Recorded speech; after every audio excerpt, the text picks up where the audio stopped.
Poor Lisa Swain, portrayed with aching restraint by Vicky Myers, has been living through an emotional siege on Coronation Street, and it all began with the impossible return of a woman everyone believed was long dead. For years, Becky Swain was spoken of only in the past tense. Lisa mourned her. Their daughter Betsy learned to grow up around a grief that never quite settled. And the street accepted the story as closed, until this summer, when Becky walked into the living room of number 6 as if time itself had folded in on her. It soon emerged that Becky had not died at all. She had been living in Spain under a new identity, choosing absence over explanation. Her return was not born of remorse, but of discovery. Lisa was engaged to Carla Connor. And Becky, suddenly, wanted her life back. From the moment Becky crossed the threshold, Carla's instincts bristled. Carla Connor, a survivor by nature, unsentimental in her understanding of power, saw the danger immediately.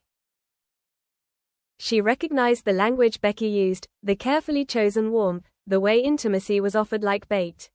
Becky, Carla warned, was not back to heal wounds.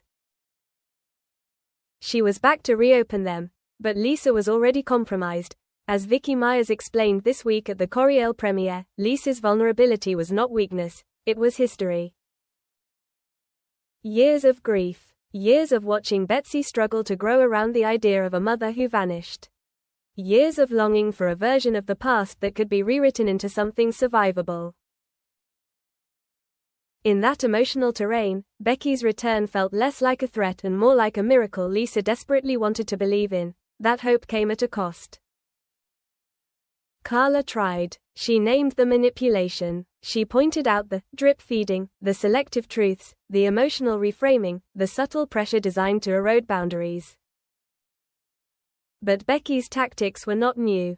As Myers noted, this was coercive control honed over decades, and when you have lived inside that pattern for 20 years, you revert to type before you realize you're doing it. Lisa began questioning the one relationship that had never harmed her, the one with Carla, while excusing the woman who once had. Eventually, Carla reached her limit. Becky's interference became intolerable. Carla moved out, and when she later tried to come back, tried to fight for their future, it was Lisa who closed the door, already tangled in a narrative Becky was carefully reconstructing. The street, as ever, noticed. Whispers moved through the rovers. Questions were asked in shops, between magazine racks and butcher counters. Betsy retreated inward, creating rules where adults failed her. Don't mention mum being back, don't smile too much, keep the door closed, stick to homework and numbers. Children, after all, understand chaos long before they can name it, and still, Becky persisted. When Carla left for a planned break in Lanzarote, a reset she hoped might steady the ground, Becky sensed opportunity. Without Carla's watchful presence, Becky filled the spaces she had vacated. She sat closer, texted more, suggested family outings, occupied absence with intimacy. The near kiss came suddenly, as soap opera moments often do, inevitable because someone allowed it to be. Becky kissed Lisa's neck with proprietary confidence. "We could have it back," she whispered. "We could go back to how it was." Lisa felt the pull of memory, but she also heard another voice. The one that remembered scars. The one that whispered, "Protect Betsy." The truth did not arrive with fireworks. It arrived in a school essay. Betsy wrote about her family as a house under renovation, beams misaligned, walls uncertain. "Sometimes I don't know who is me," she wrote. "I like when people are kind. I don't like shouting. My tummy hurts." The words landed like an indictment.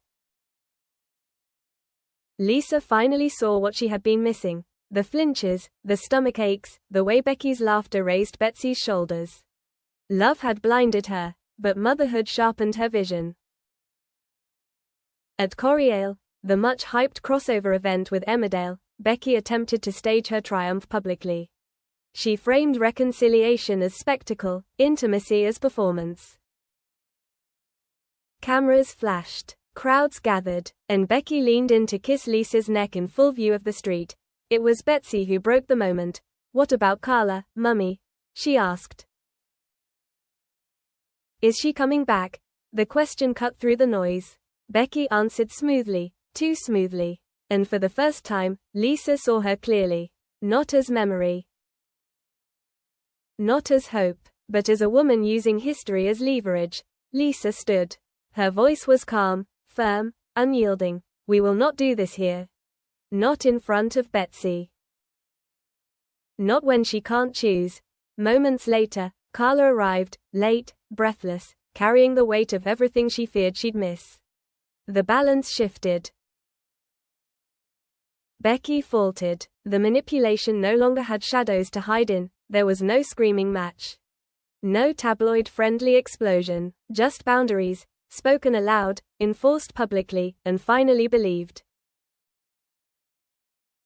Lisa chose her daughter. Afterwards, the street absorbed the fallout in its usual way, through quiet conversations, late-night reflections, and the slow recalibration of loyalties. Betsy slept without pain. Carla stayed awake planning a future. Becky left with a suitcase and unanswered questions, her power blunted by exposure. At the Coriel premiere, Vicky Myers described the storyline as phenomenal, spectacle layered with truth.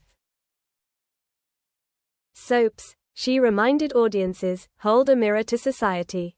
And sometimes that mirror reflects not villains and heroes, but the quiet courage it takes to step out of an old pattern, and choose differently.